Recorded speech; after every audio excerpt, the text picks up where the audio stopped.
Are you yearning to wake up each morning and ignite a new meaning and purpose in life and beyond? Welcome, everyone. I'm Michael McGinnis, an award-winning author, speaker, and educator on human potential, and your host on You Can Do It, Inspiring Growth, Igniting Potential. Life presents us with challenges that serve as catalysts for growth. The pivotal question is, how do we respond to these challenges? Or better yet, opportunities. Do we adopt a victim mindset or rise to become victors? Our goal here is to guide and inspire you to master the most amazing journey you have, your life. You Can Do It starts now. Hey everyone, welcome to today's session. Are you ready? Let's get started. The personal growth stage. Welcome everyone, my name is Michael McGinnis and welcome to You Can Do It. Inspiring growth, igniting potential. We're going to learn together how to become your full potential in the most amazing journey you have, your life. In this session, we're going to roll up our sleeves and get to work with respect to our personal growth. You recall in our first episode, we talked about the stages of growth. The first one is the stage of personal growth. That's where we dive into the heart of addressing our individual challenges and gaps, the things that's holding us back from being our full potential. These challenges, if we don't deal with them, will only play havoc through our life. They serve to impede our ability to experience success, happiness, and fulfillment in our life. And that's why we need to start here. If we don't, they'll continue to carry through our entire life. That's what personal issues do. Very often they're buried deep in our subconscious. So the first part is to recognize and understand what are some of the challenges that we want to be able to deal with.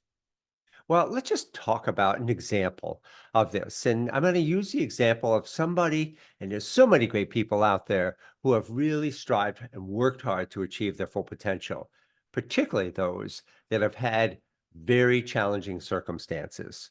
Well, meet Daniel Kish, quite an amazing individual. He has been completely blind since he was 13 years old.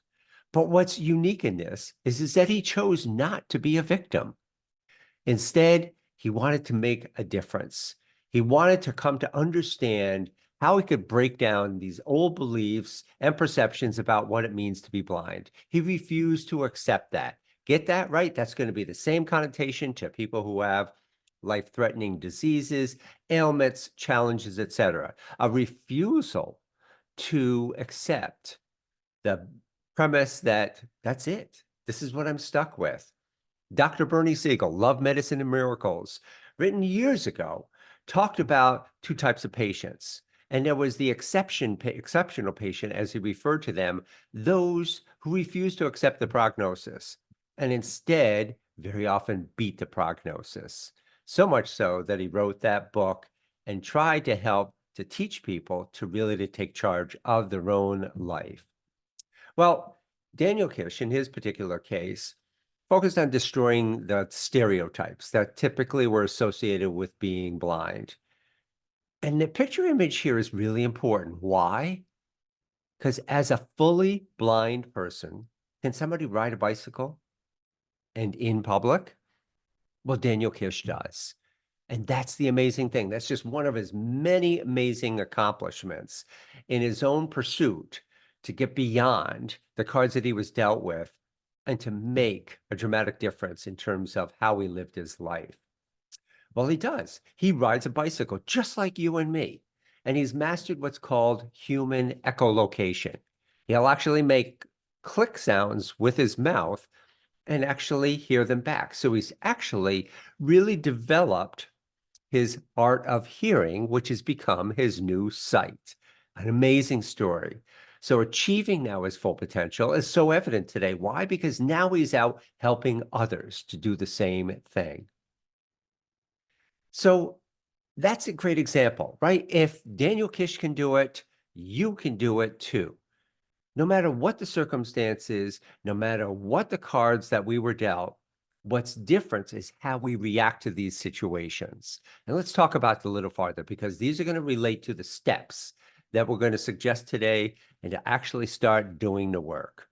But let's begin with an affirmation. An affirmation, as we learn, are powerful elements that'll help us to reprogram those unhealthy beliefs that we have lying deep in our subconscious, very often formed early in life during our formative years. And most of us are not aware of them, hence, we're unconscious to what these beliefs are. So, where we really want to start with this is to be able to talk about a couple of tools that'll really help us through the personal growth stage. So, let's first begin, right? When I start with my personal growth workshops, I ask the participants, why are they there? And it's not an easy question. A lot of squirming in the seat, right? Because there's not a lot of willingness to really want to be able to unveil, and maybe sometimes not even understanding. But what they're experiencing is what we'll talk about is a primary motivation to growth. And that's what step one is all about. What is your motivation to grow? Well, the essence of that is, for most people, pain and suffering. And the motivation is, therefore, to stop that pain and suffering, no matter what the case may be, whether it relates to repeated challenges in relationships, something I'm well acquainted with early on in my life, or continual challenges that we have, these negative recurring patterns, as is referred to them, things that just aren't working well, the lack of communication, the inability to form friendships, inability to be able to hold down a job, etc. Well, that's what pain and suffering derives from. And actually, as we see here with the scale, the higher the pain and suffering, the more motivated we are to want to make a change. But it doesn't happen by itself. And that's why step one, which is identifying what's going on, and it's primarily tracking our feelings. The best way to understand that and assess ourselves is by how we're feeling. And that requires that we have to be honest with ourselves. We have to be self aware to be able to look at ourselves in the mirror and look and say, I'm not feeling good. God, I'm just terrible. I feel anger all the time, or I'm feeling depressed, unhappy, whatever the case may be. Identify that feeling, because that's the thing that's associated with what we want to stop, the thing that we want to change. And it's most evident by the feeling.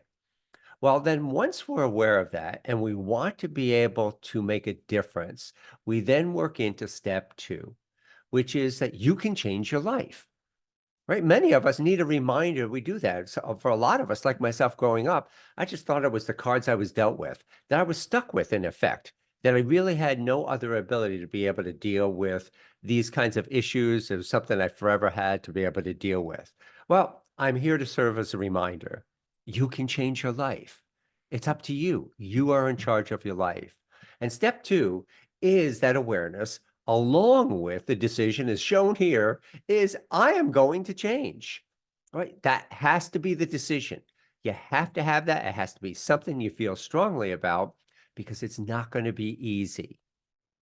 If it was, everybody would be doing it. Why is there epidemic levels of pain and suffering? Because it's hard to change. But that's what developing your full potential is that's a realization that we start off with is that we can change, and you make the decision to change. Step three, associated with that, is a key element of our personal growth. It's the learning to be able to transition from a victim mindset to that of a victor. I mean, let's face it, we're a society today that's filled with victims. People always blaming everybody else for their ills, wills, ailments, challenges, etc. Instead of taking that word that's so difficult to take on, which is the word responsibility. Responsibility means that we need to take charge of our lives. Nobody else is. We need to do it ourselves. Others may influence us or push us to do that, but it's not until we make that decision to change from blaming others and the woes to taking charge of a life that the growth process can begin. As it shows here, the victors, the ones that take ownership, accountability, responsibility, right? We tend to think of these as four-letter words in our society today, things we want to avoid. It's easier to blame others. The victims are those that the blame, the excuses, I can't do this, I don't have enough time.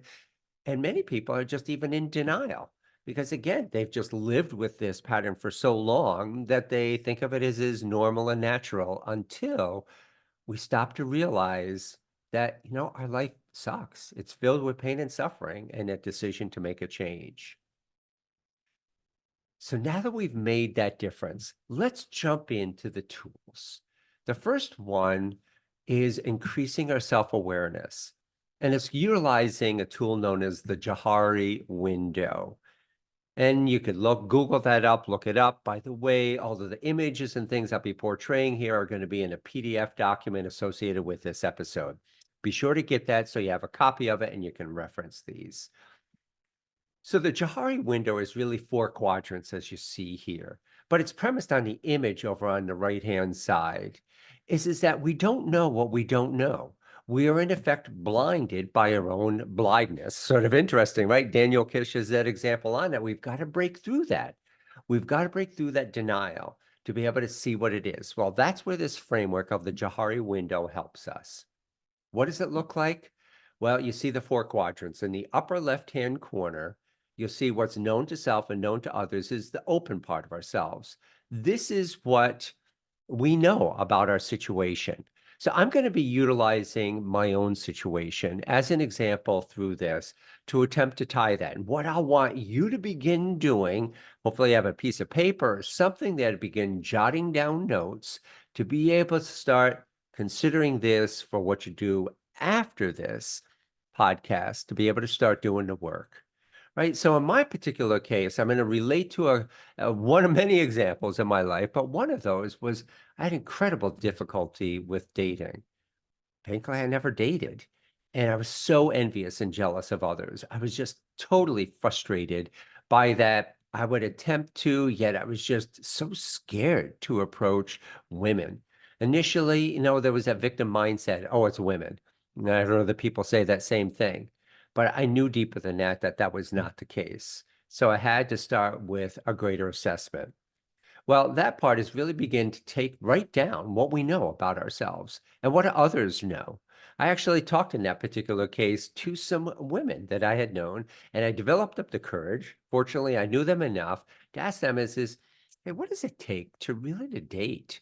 What are the things I need to do? And they started to provide me with a list of things. I started to write down all of these things. At this time, no judgment, no blame, just start data gathering to start assessing my situation. Quadrant 2 is what's called the blind self. This is what we don't see, but others see.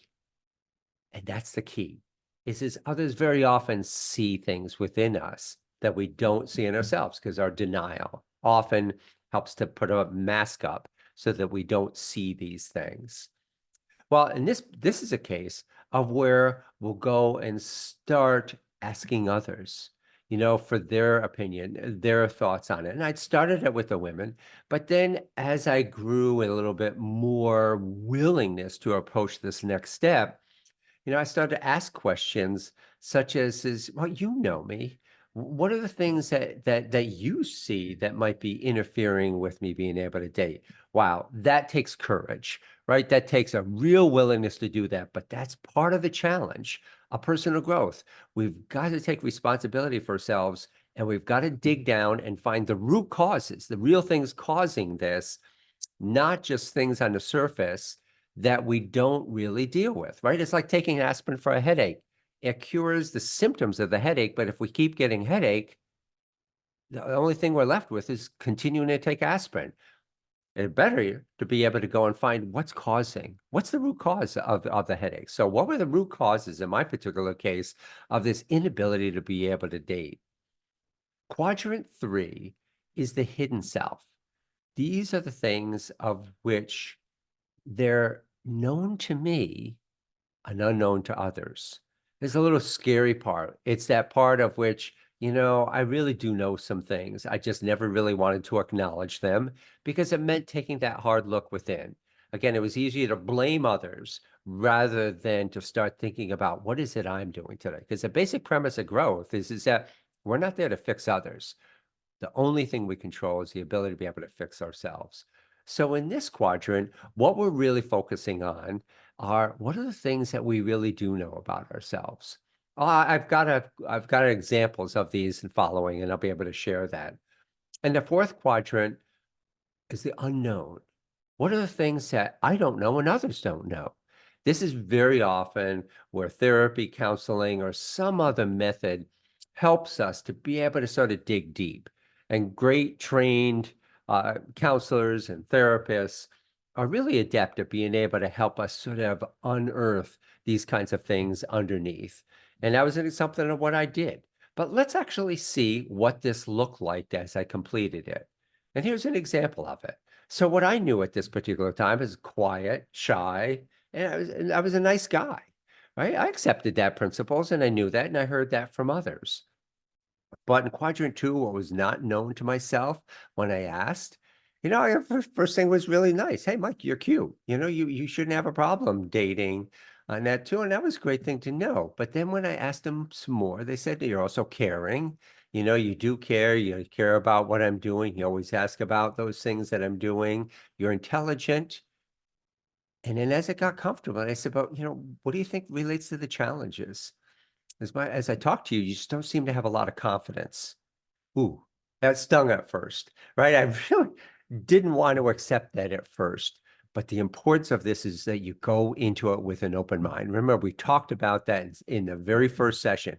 Critical to our growth. This is maintaining an open mind, not resisting what others to say. Later on, we can make that assessment what we want to keep or don't. But right now, we have to open ourselves because it's like peeling an onion, finding out what's really at the core. In the case of the third stage, we nicknamed the facade, I started to look in the mirror and I said, you know what? I'm very awkward. As I approach women, I don't know what to say. I was lost. I tongue-tied, and as a result, I avoided the whole topic of approaching them, unless you knew them or was on some kind of a superficial topic related to a class I was taking, work, etc. I really had to accept the fact that I'm really jealous of the other guys, right? Their ability to be able to date was something that they had that I couldn't have. Now, again, you'll begin to start seeing the value of this as we begin to start noticing and writing down these elements of it. Maybe I'm not cool enough. Maybe I'm not like the cool guys, right? There's this preconceived notion that that's what I have to be in order to be able to date effectively. But again, it was important to write these things down. And honestly, it was that tough. The last one I wrote that I've not even dated yet, and at this point in my life, that seems pretty odd, doesn't it? And so again, wrote it down at this point was what was key. And the unknown is when I decided to get up the nerve to start going and meeting with a counselor.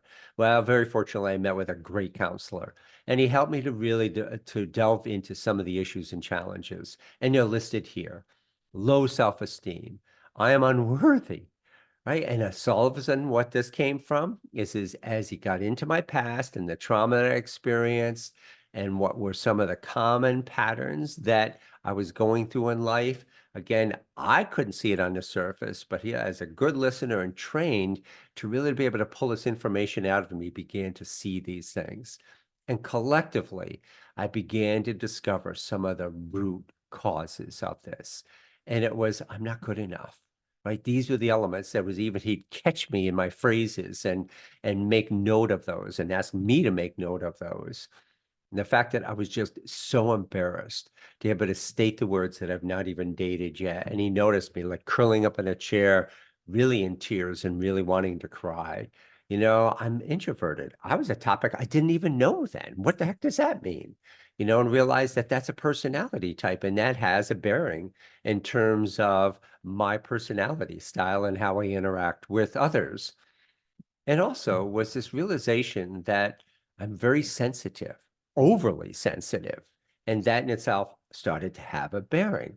So notice this self-awareness that really developed, excuse me, in this phase and utilizing this tool.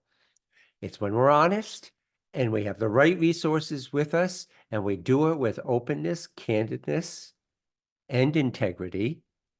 We begin to start peeling away the onion and understanding what's behind the issue.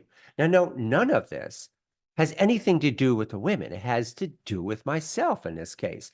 That's what's so important. We focus on ourselves, not others. With what I'm happening with me is what's under my control. Well, then it brings us together into what's called the ABC model, as shown here. This right here is a model of which sort of brings the whole thing together, right? So what you'll see is the letter A stands for attitude and beliefs. And that leads to B, which is our behaviors, C, which is our consequences, and then the result of that consequence, which keeps feeding this vicious loop and repeating our negative patterns, all based on the unhealthy beliefs that we had and identified in letter A. Well, where do we start in this model? We start with the letter C, the consequences. In this particular case, the consequences that I had were just what I talked about. I didn't date. I wasn't dating at all. I was really feeling depressed, frankly, overall. And then I was a loser, frankly, were some of the feelings. And I was really frustrated at that point with my life. Well, the step that we do when you're working back, and now again, as we started to peel the onion using the Johari window, we captured some of this. Some of these things will take some more conversation, very often with a great counselor or therapist up front, to be able to help to, again, peel the onion and understand these elements. So when he asked me, what I was doing, what would happen, and I just say, first of all, I'm reluctant. So the behaviors, and that's what growth is all about. Growth is changing our behaviors, right? It's going to stem from changing our inside out. The inside is our belief system that we have, and we're going to change it from unhealthy beliefs to more healthier beliefs. And it's our beliefs that drive our behaviors, that result in our consequences, that result in the pattern. And the great news is that we can change a negative self-fulfilling prophecy into a positive pattern. And where does it begin? By tracking backwards. So we went from the consequences of not dating and the feeling of being embarrassed and frustrated about that, to the behaviors that I'm reluctant to approach women. I'm awkward talking with them. I didn't know what to say, all the way back to our attitude and beliefs. And again, this is something very often a well-trained counselor therapist can help you with, because these are the things that we can begin to define it. So I had a whole host of them, frankly, as I started to peel the onion, but related to this situation was the fact that a common element that I faced throughout much of my life as it related to my past was the fact that I walked out with an unhealthy belief. I'm not worthy. If you remember in session one, I talked about that. I was told that every day, near every day, by my father, who was in a very abusive relationship, it was a very much abuser, right, with me. And he told me every day, as Mike, you'll never amount to anything. And of course, as young, I began to believe it. I didn't realize how deep that was stored in my subconscious and how it was playing out in my life. And then I'm just not good enough. And so those were the things now that we can change, right? So this whole process started with what's causing the pain and suffering, and it gave us a framework to start working backwards to understand what's going on. Well, the great news is we can change, right? So we've done this process of self-discovery. We've begun to unearth and learn what's causing us, track it back to its root cause, which is very often these unhealthy beliefs that we formed earlier on. Well, the great news is that we can change. And we're going to start talking about in the next session what I talk about as the tools for self-discovery. This is a big portion of my book, because what do you do with this information? Well, the beauty of it is today there are so many great resources that we can use, many of them free and no charge, that can help us to get back on the path, to start changing these negative, self-fulfilling prophecy situations that, as they happen, see what happens? All it does is, oh, another woman turned me down, right? And that repeats, as that only reaffirms I'm not worthy. We begin to break that by changing those unhealthy beliefs into healthy beliefs. And that's where all of these tools typically focus. Along with that is gaining the support while we're in here. So, ladies and gentlemen, Michael McGinnis here. Thanks so much for your time. I hope that today helped. It's about getting down to work. Here's the steps and tools that really work effectively. I know I've continued to use them myself in my life, and I've seen and observed that with so many others to effectively create lasting change in your life so that you can ultimately become the person you want to be and achieve your full potential in your life. So join us next time as we expand on the discovery and we talk about the tools discovery. Thanks, everybody. Have a great day. Hey, good morning. Mike McGinnis here. Hey, I've got the greatest thing for you today, and that is the reminder that you are worthy. It's so important to know that. Many of us along the way, we've gotten beat up in so many ways, psychologically, emotionally, physically, and we came to a conclusion based on being told or experiences that we're not worthy, we're not good enough. And the reality is we're all cut from the same cloth, the same substance that came from the heavens, whatever our beliefs are. We are from that source. We are amazing. And we've just, along the way, again, formulated that belief that somebody told us, or we may have experienced that we're not worthy. I'm here to remind you today that you are worthy. You are worthy. You are amazing. You are capable of so much greatness. You are good. You want to be good. You want to be great. You deserve being great. You are capable of anything that you want to set your mind to and accomplish. You just need to formulate that belief and repeat to yourself as many times as it takes, I am worthy. And come to realize and see the beauty, look in the mirror, no matter what the physical look like, no matter what society judges as beautiful or perfect or whatever, you are beautiful.